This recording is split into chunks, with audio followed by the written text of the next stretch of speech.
Maraming salamat, Mr. Chair, at sa lahat ng mga senators na nandito ngayon. Of course, to our chairman, Senator Joseph Victor Ejercito, to Senator Robin Padilla, to Senator Rafi Tulfo, and to Senator Bato de la Rosa. Sa pagbibigay sa akin ng oras at pagkakataon na makapagsalita sa harap ninyo. Ako ay mapalad dahil I am given the opportunity to speak the truth about what is happening in the area, in my area, but at the same time ako ay nangangamba dahil ang katotohanan ay posibleng magdudulot ng galit mula sa maarmadong MILF at sa mga makapangyarihang tao na nasa likod ng panukalang ito. Alam kong masakit ang ilan sa mga bagay na inyong maririnig ngayong umaga. Ayaw namin makipagtalo o girian sa mga taon sa likod ng extension bill na ito, ngunit hindi natin mababago ang ating kinabukasan kung tayo ay magpipikit na lamang tayo dahil sa kautusan, sa pamimilit at ng dahil sa kasakiman ng ilan. We are the first one from BARM to express our support to Unity and the Bagong Pilipinas. But ganyan talaga ang buhay. Hindi ko sukat akalain na ang mga tao na sa likod na ito ang mga tumutirig sa ating Pangulo. Our concern here is peace and people empowerment. We will speak the truth.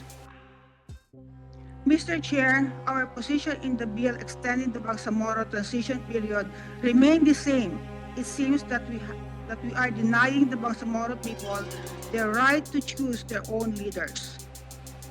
The will allow the same people to serve for seven years without any election or mandate from the people. Allow me to raise three important points for the Senate to consider. First, the President promised na tuloy-tuloy na ang eleksyon sa BARM. Sinabi ng Pangulo last February 4 of 2024, the first BARM election next year should be a success. Sinabi din ng Pangulo last April 29, 2024 na tuloy na ang BARM election during the anniversary celebration of the Comprehensive Agreement on the Bangsamoro held in Barira, Maguindanao. Why the silent change? If the reason is Sulu exiting BARM, what if Sulu exit in the Philippines hypothetically? Wala na ring eleksyon sa buong Pilipinas dahil affected ang member ng seats of Congress. Second, the current Bangsamoro government is led by the Moro Islamic Liberation Front. But despite this violence between and among MLF groups, and individuals continue to emerge, destroying the peace and order of BARM. There are more than 70 recorded skirmishes and encounters between and among the MLF as a result. Hindi po bababa ng 100 ang namatay simula noong 2022. Tingnan po natin ang record ng BTA. Simula nang maupo sila noong 2019. Sa peace and order na mga kampo ng stronghold ng MLF na may control ang BTA ay nasa aking probinsya ng Maguindanao, Cotabato City at Special Geographic Area or SGA. Ang mga lugar na ito ay sentro ng peace process at mga development project ng gobyerno at mga international aid organization. Ngunit ang nakakalungkot, ang mga lugar na ito ang pinakamaraming incident of violence, patayan, krimen at displacement ng mga sibilyan. Ano ba ang talagang nangyari sa mga lugar na ito? Sa report ng Climate Conflict Action Asia or CCAA, sinabi ng grupo na epicenter ng violence ay Maguindanao, ang MLF, Heartland at ang major perpetrator ng mga violence na ito ay may mga nagpapakalat na ang mga report dito sa Manila na kami daw ng mga local politician ang nagpapagulo sa aming lugar. Sa mga slide na ipapakita ko sa inyo sa susunod, na sunod-sunod at at napakaraming insidente ng kaguluhan na inyo ang involved ay ang mga MILF. Can we have the slide with more than 70 na nangyari sa ating lugar? So these are the reported crimes ng mga summary of MLF-related violence na nangyari sa buong lalawigan ng Maguindanao at buong rehiyon ng BARM. At makikita po natin diyan kung saan din po nagkaroon, I think that was on somewhere kung kailan nagkaroon ng pagkakaroon ng ambush, no? No, August 22, ambush incident kung makikita pa, we will give you a copy of this, no? Para makita niyo kung ano may mga incident na nangyari sa buong rehiyon at kung paano na-disarmahan yung ating mga armed forces of the Philippines. I think that was the elite forces of the, kung ako nagkakamali, yung ating SF that was happened in Lanao, Maging. In Magi of Lanao del Sur, kung saan hinahabol nila ang ilan mga lawless element doon sa area mismo na malapit sa kampo ng MLF. Hindi na natin kailangan na maghanap ng pananghalimbawa, mismo ang miyembro ng MLF sa bayan ng Pagalungan, noon kung makailan lamang na magbarilan na more or less 19 were killed during the firefight last week. Number 3, if extended 7 years na po ang BARM without any oversight and a midterm review as to how they spent and used more than 500 billion pesos of black grant and government funds. Tandaan po natin, black grant po ito, mula po ito sa taxes ng taong bayan ng bawat Pilipino sa buong Pilipinas. Hindi lamang po black grant yan, dahil may kasama rin po itong social development fund na nagkakaloob po ng 5 billion over and above the black grant. And aside from that, we have the international aid over and above the black grant as well as our SDF.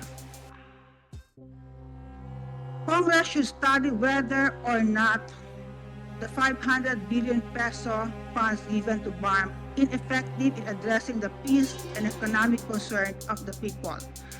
If the people are so concerned about millions of confidential funds and the billions of flood control, I think the people should also be informed about the 500 billion plus of black grant freely given to the Bangsamoro region. Sa nakaraang 5 taon, kapansin-pansin ang kakulangan ng midterm review o pagsusuri sa mga programa ng BARM. Sa kawalan ng midterm reviews, nagiging mahirap matukoy kung nakakapaghatid ng positibong epekto ang mga programa ng BARM. Nagdudulot ito ng katanungan tungkol sa direksyon ng bisa ng angkan at bisa na mahakbang ipinapatupad. Masisisi ba ninyo ang taong bayan sa pagtatanong kung saan nga ba napunta ang pera ng Bangsamoro region? Regarding sa provision of the bill, allow me to share some concern regarding the bill. Number 1, ongoing po ang filing of candidacy. As of yesterday, marami na po ang nakapag-file ng Certificate of Candidacy for BARM Parliament District. Sa tala ng COMELEC, hindi ko kulangin ang 9 na political parties na ang registered at accredited ng COMELEC para sa kumakandidato sa regional party, list at parliament district. Ngayong linggong ito, marami pa ang nag-file ng kanilang COC at mga partido ay nagsumiti na ng manifestation of intent to participate sa COMELEC. Maraming hindi nakakaalam na may 1,500 sectoral organization ang nagpa-accredited sa COMELEC para lumahok sa sectoral assembly. Nakapagtataka nung nakaraang filing of COC noong October, nung local and national elections, may mga kandidato ang UBJP or /AFP or PFP na may standing warrant of arrest kaya nagkagulo tulad sa bayan ng Sharif Agwak, bayan ng Pandag at maging sa bayan ng Salibo. At karatig lalawigan particularly sa bayan ng President Quirino, ito ay labas na ng rehiyon ng BARM, ito po ay sa lalawigan ng Sultan Kudarat. Ito ba ay tinotolerate ng ating pamahalaan na ang mga fugitive ang mga fugitive ito ang magpapatuloy sa eleksyon at democratic process ng ating bansa. Number 2, what happened to the appointed BARM officials when they filed their candidacy? Are they deemed resigned? Number 3, the current BARM government is not inclusive. In fact, talagang MILF lang ang represent nila. How we will ensure equitable and inclusive representation of the parliament.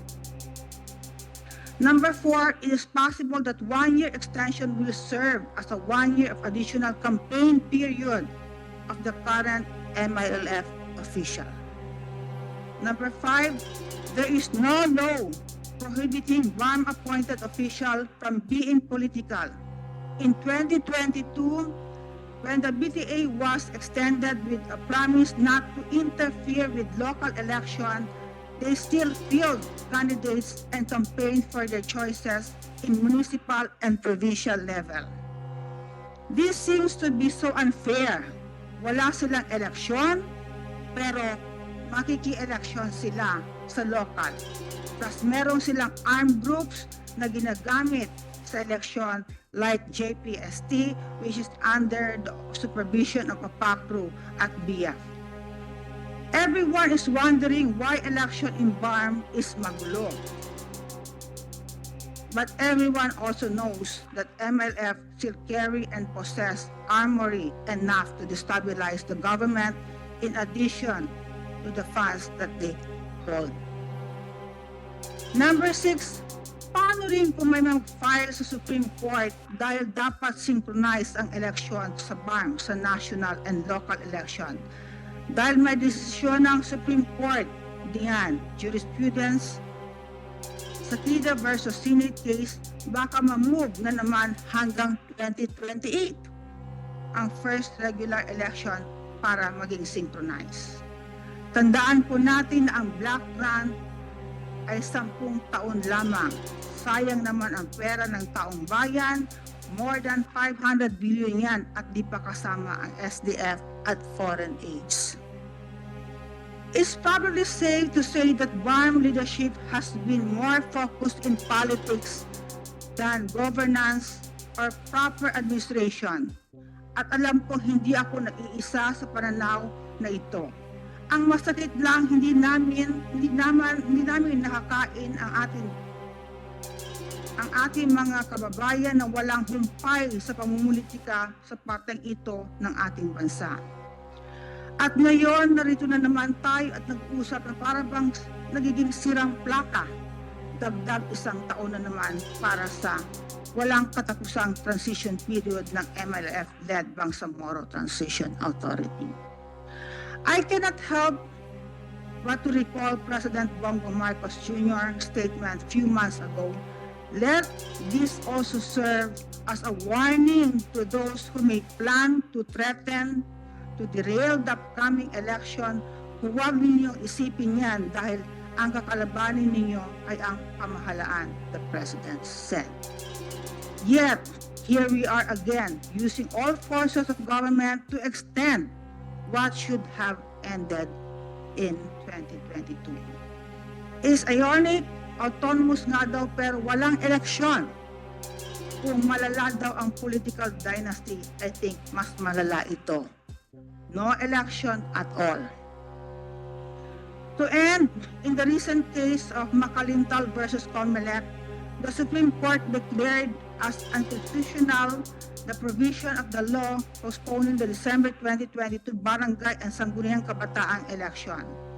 It was declared that the free and meaningful exercise of the right to vote, as protected and guaranteed by the Constitution, requires the holding of genuine periodic election which must be held at intervals, are not unduly long and which ensure that the authority of government continues to be based on the free expression of the will of the electors. Katulad ng sa Macalintal case, sabi ng Supreme Court jurisprudence, there is no legitimate government interest or objective to support the Senate bill calling for the resetting of the first regular election for the Bangsamoro government. Hindi po ang postponement na election ang dapat ninyong tutukan, kundi hindi ang bigong decommissioning at normalization ng MLF. Marami na po nasawi, kasama po ang mga PNP, AFP, local official tulad ng Vice Mayor ng South UP, tumatakbong Vice Mayor ng UP na ating kapartido, na tumatakbong Mayor, maging mga konsihal sa bayan ng Hoofers at sa bayan ng Buluan, na aming ring kapartido at higit sa lahat ang mga sibilyan na ang hangad ay kapayapaan lamang sa rehiyon ng BARM. Sa laki ng block grant na naibigay sa BARM MLF-led government na walang kondisyon at oversight na nakaraang 6 na taon, mas lalong lumala ang peace and order, lalo na sa areas ng MLF. Sa halip na mabawasan ang armas at mga private armed groups kasama na ang MILF, mas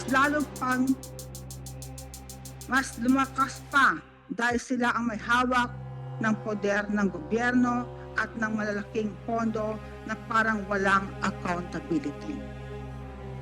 Sa pagkakaintindi ko, ang Balik-Baril Program ay programa ng kapulisan, hindi po ito kasama sa decommissioning ng UPACRO.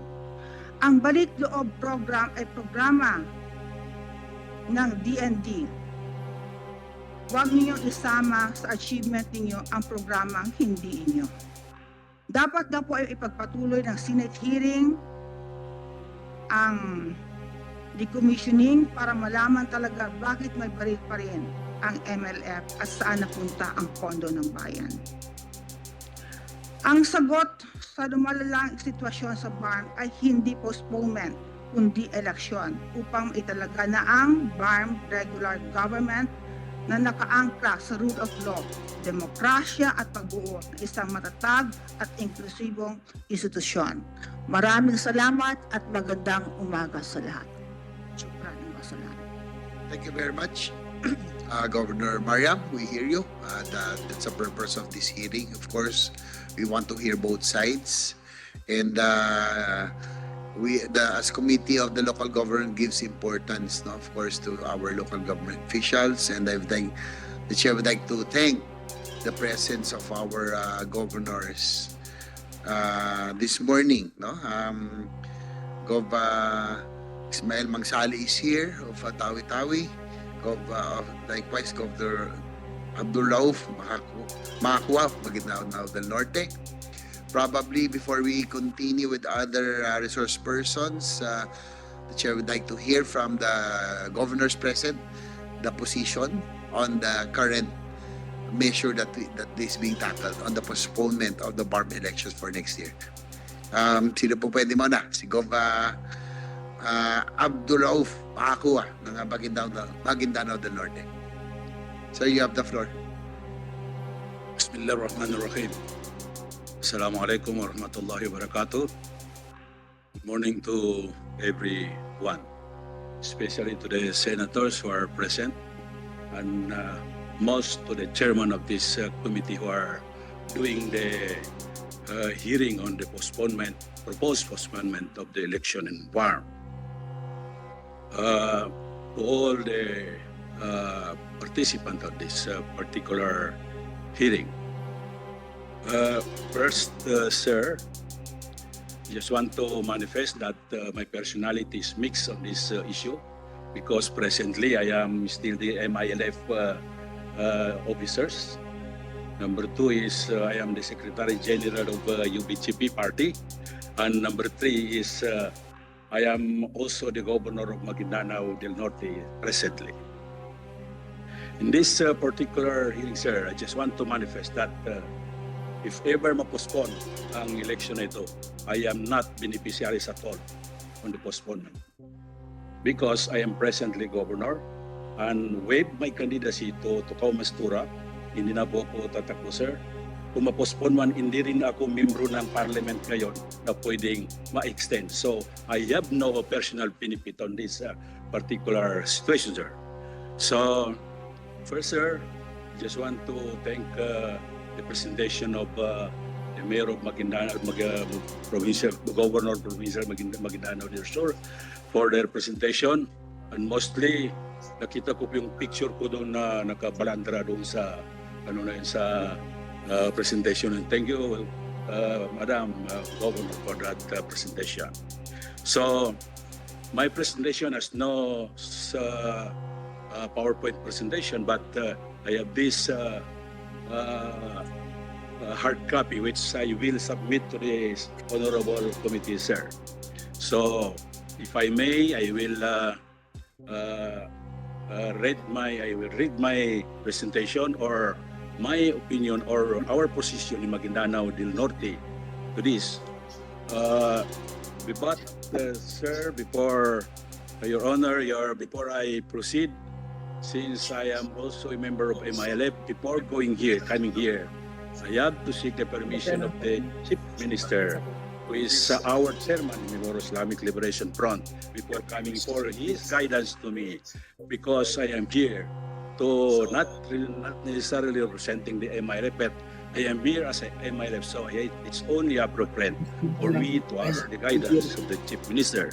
I don't know how this committee appreciate this, but I just want to read this. Anyway, the Chief Minister has its own representative to these particular occasions.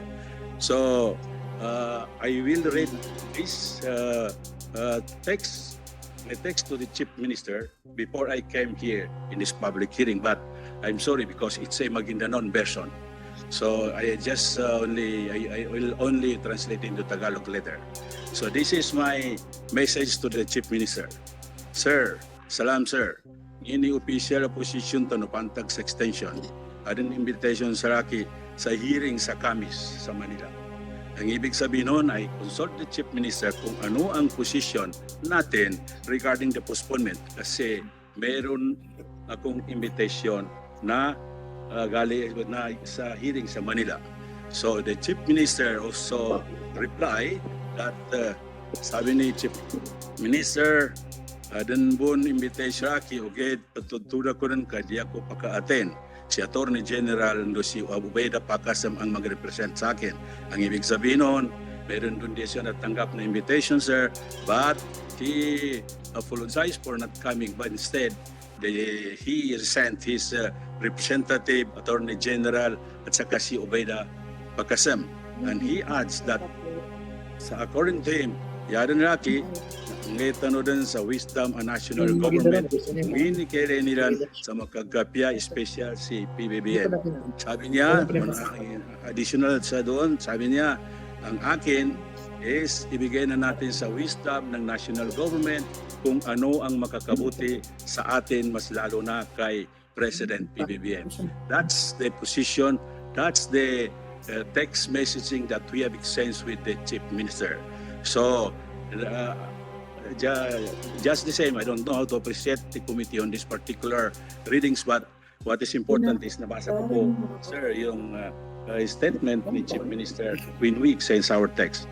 Now, sir, in our position in Maguindanao del Norte regarding the postponement, so the Senate Bill 2829 proposed by Senate President Francis Chis Escudero seeks to postpone the first parliamentary election in the Bangsamoro Autonomous Region in Muslim Mindanao from May 12 to 2025 to May 11, 2026.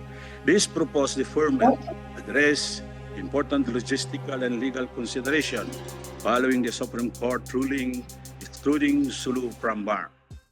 I believe the postponement is necessary and in the best interest of the regions and its people. I stand with the Senate President Escudero in advocating for the delay of the following reasons. Number one, sir, if I may, it's only matagal-tagal din, sir, pero kailangan ko basahin. So number one, increase voter familiarity and awareness.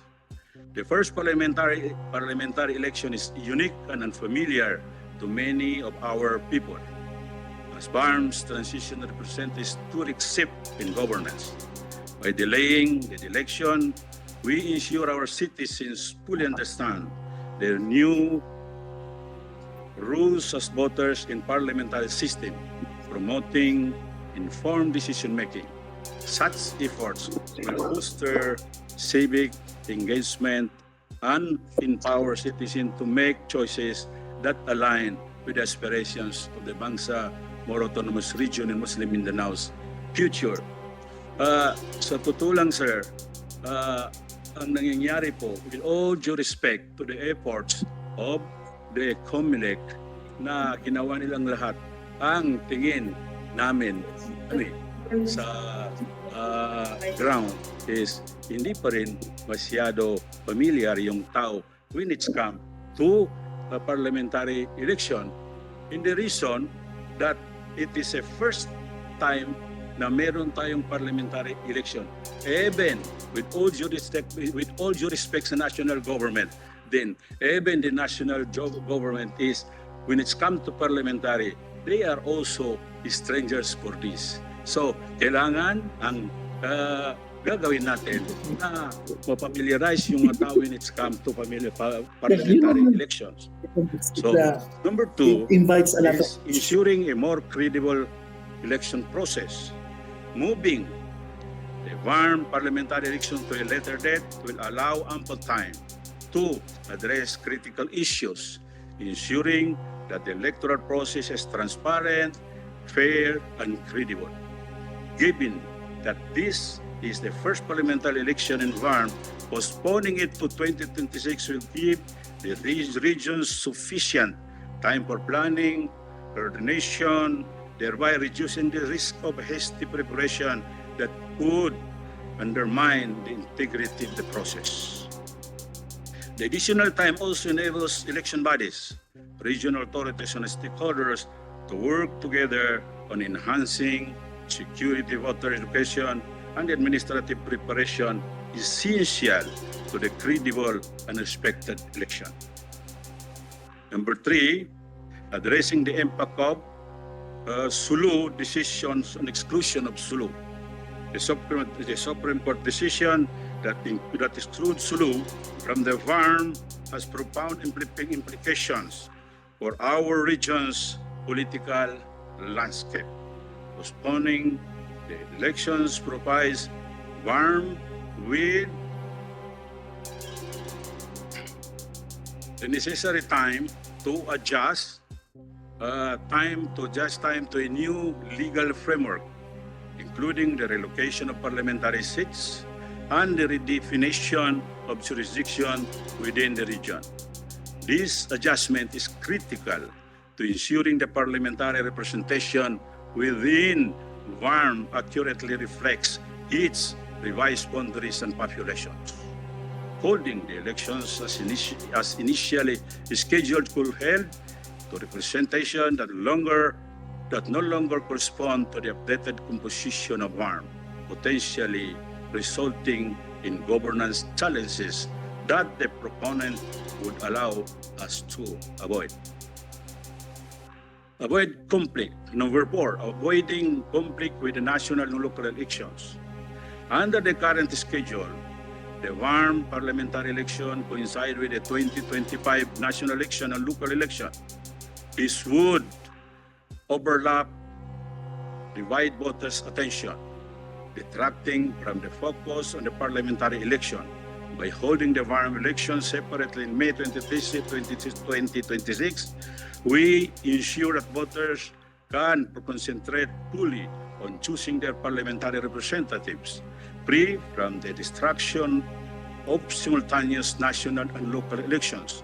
This separation underscores the importance of the parliamentary election for the VARM and enables our citizens to fully engage in selecting representation who will shape the region's future.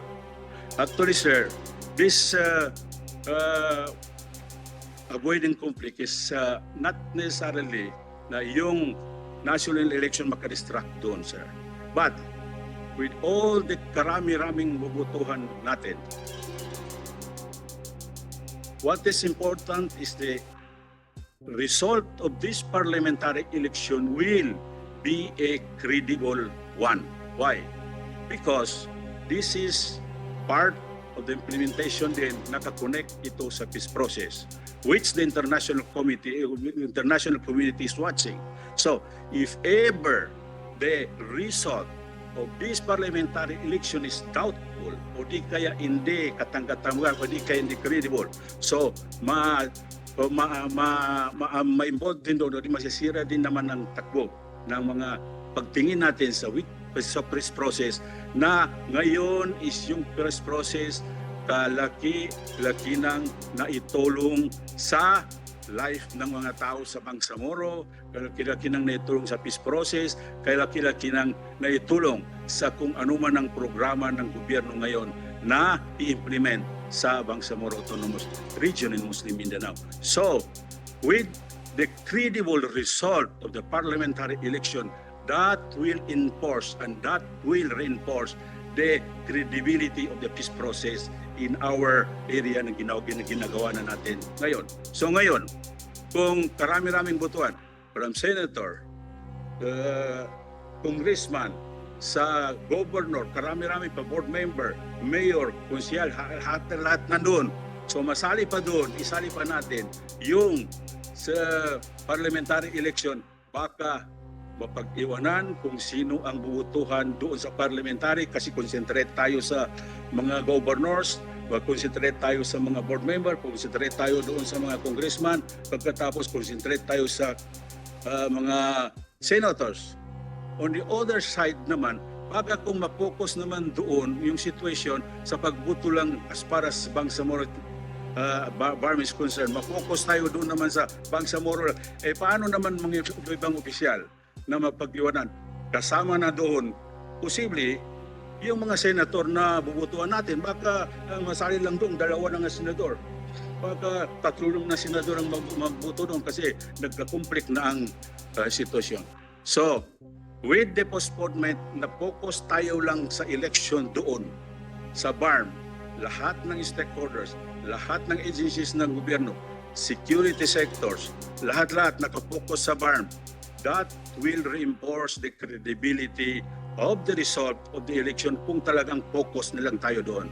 Kung ang credibility ng election sa BARM is katanggap-tanggap, so makakatulong yon sa peace process natin, makakatulong yon sa image ng gobyerno ng Pilipinas na nagawa natin yung pinakamagandang resulta ng parliamentary election sa BARM. But kung questionable ang resulta ng election sa BARM with the overlapping na pagboto natin, baka mag-question yon. So, kawawa naman ang gobyerno natin, kawawa naman ang gobyerno ng Pilipinas kung ang resulta ng first parliamentary election is doubtful at saka hindi katanggap-tanggap. So, hindi natin pwedeng mangyari yon. Hindi po pwedeng mangyari yun sa Pilipinas, hindi yun pwedeng mangyari mas lalo na kay Presidente. Yun na lang ang amin doon, sir. I hope I will just submit these proposals and just my position. So it's up for the committee to appreciate this presentation. Thank you, sir. Thank you, everybody.